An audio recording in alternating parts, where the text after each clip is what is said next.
gatanu n'urya murongo waho w'indwi.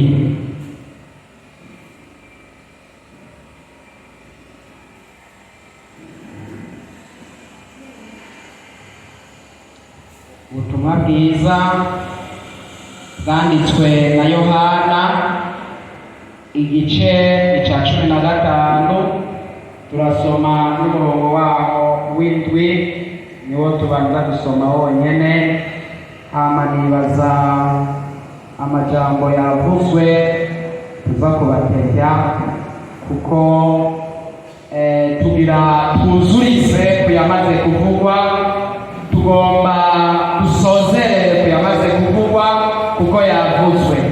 Hama reka dusome mu izina ry'umwami wacu Yesu Kristo.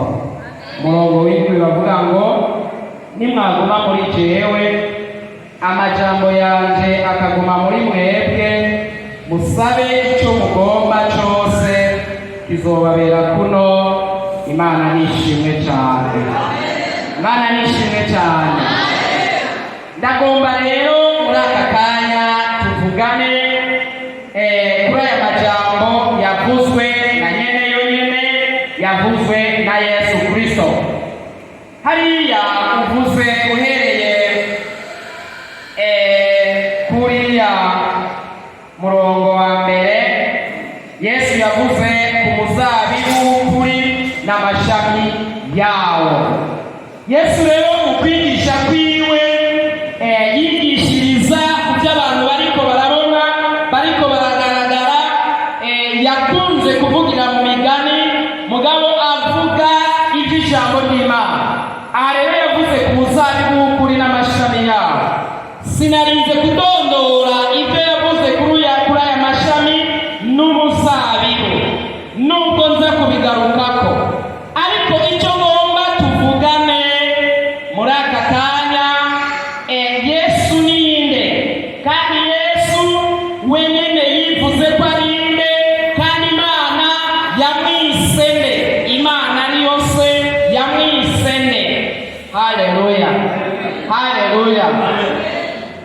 Umunsi naheruka ngaha mu ijambo nabakirije canke nabahereye ku ikaze, navuze ijambo rivuga ngo turi mu mugambi wa kabiri w'Imana, kuko umugambi wa mbere Satani yarawugwanije.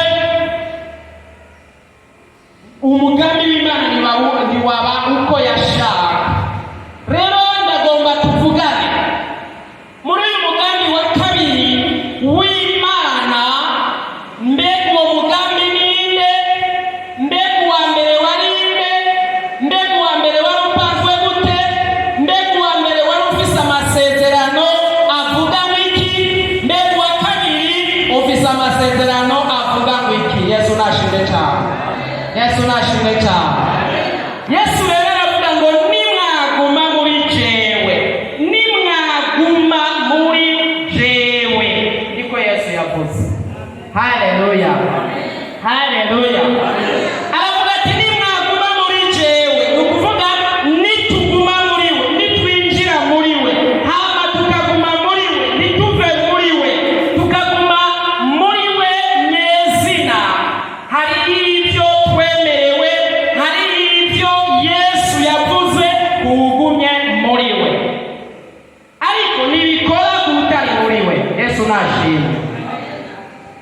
Hariya mu majambo yandi Yesu yavuze ngo ishami niritaguma ku muzabibu ngo rirakugwako, ngo rigatererwa hanze y'umuzabibu, hama ngo rikuma, hama bagatorokanya amashami yose bakayaturira agasha.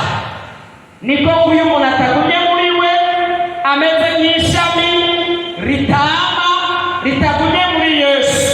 Ishami ritama rikugwa kuri uwo muzabibu, ngo ariko iryama riratunturirwa, riravomererwa, rironka, rirafise icyo rikura mu muzabibu kuko riri kuri wo kandi ririko rirama. Yesu nashimwe. Yesu aragomba rero amashami yama. Yesu aragomba abagabo bama. Yesu aragomba abadamu bafise Yesu aragomba imisore ifise ivyamwa. Yesu aragomba abigeme bafise ivyamwa. Ikibazo rero uca wibaza, mbega uri kurama? Yesu nashimwe. Mbega uri kurama? Uriko wamiki? Amajambo ahaciye yavuze ibintu 17 sinzi ko wagiye uravyiyumvirako,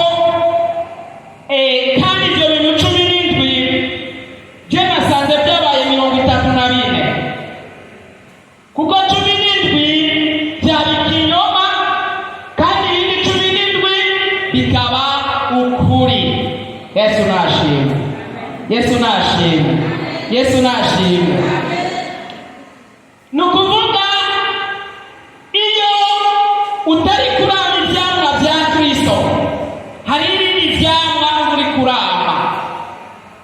Iyo utari umugabo yama ivyamwa vya Kristo, hari ibindi vyamwa uri kurama wamira uwundi mwami.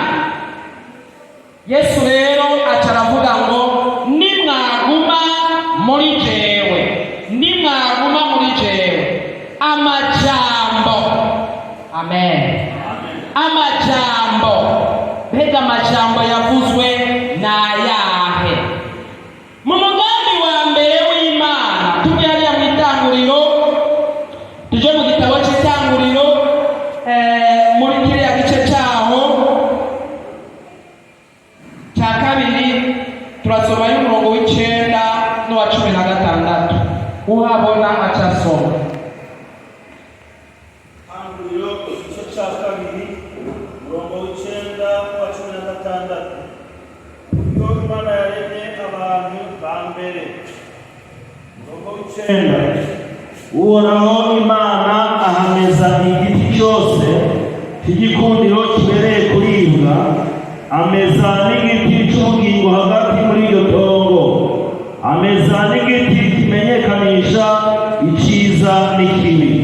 16. Uhoraho Imana ajana wa muntu amushyira muri iryo tongo ryo muri Edeni ngo arime arizigame. Amen. Amen. Somana n'umurongo wa 17. Haravuga ngo ariko igiti kimenyekanisha iciza n'ikibi ntuzukirye ko, kuko umunsi wakiriye ko uzopfa nta kabuza. Imana idufashe. Imana igureze. Yesu nashimwe. Yesu nashimwe. Ibyo biri mu mugambi wa mbere w'Imana. Imana yaremye umuntu mu ishusho yayo, kandi Imana yagize umugambi hagati yayo mu butatu bwayo, iravuga ati yinge tureme umuntu ase natwe mu ishusho yacu, amere nk'uko tumeze. Hama muri uwo mugambi w'Imana, Imana yarashize umugambi wayo mu ngiro, kuko we yaragiye ifata ivu iraribumba, hanyuma iribumba nk'umuntu. Muri wa mugambi wayo w'uko umuntu ari bube mu ishusho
ciza n'igiti cy'ubugingo ntuzubigeko, kandi igiti kimenyekanisha ikibi n'icyiza umunsi wakiriyeko uzopfa nta kabuza. Mana idufashe cyane, Mana idufashe rwose. Ahabyavuzwe ngo nimwaguma muri jewe amajambo yanjye akaguma muri mwebwe. Byasaba ko aba bantu baguma mu ijambo, byasaba ko baguma mu ijambo, baguma muri Edeni mugabo ijambo bakarigumamo kuko kugira ngo ntibibagire ijambo. Hama baca baguma muri Edeni mugabo baribagira iki? Ijambo. Mana idufashe cyane. Bagumye muri Edeni, babaye muri Edeni barahaba mugabo ikibazo cyabaye n'igiki? Ntibagumye mu ijambo, ntibagumye bibuka icyo Imana yababwiye, barava mu ijambo. Muri ya matangazo 17 byavuzwe ngo idini rivuga ikinyoma, ishengero rikavuga ukuri. Yesu nashimwe.